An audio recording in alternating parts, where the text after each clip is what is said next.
bonus reading for June the 12th to June the 13th, Earth signs.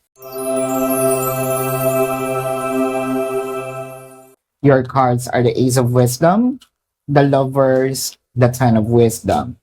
Parang pwede kong sabihin dito, bakit pa tayo nagre-reading? Dahil maganda naman ang pasok, no? Nitong 12 and 13. Mas pwede natin sabihin, magiging generous si person ng time, energy, effort. Mas mararamdaman mo yung paglalambing. I feel like ito yung mga time na siguro magkakaroon kayo ng intimate moments, no? Hindi lang sa kama, pwedeng yung conversations ninyo.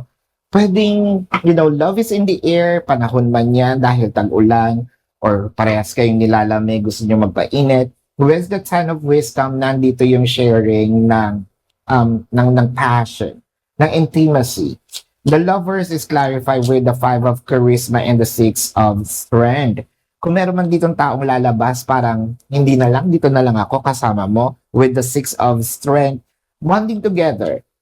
Walang away ngayon, no? Kakaiba. Pero that's good kasi with the Six of Strength, baka meron lang talaga kayong, ito yung time Netflix and chills, no? So this is your bonus reading for June the 12th to June the 13th. My name is Daphne, but spirit calls me bye-bye love.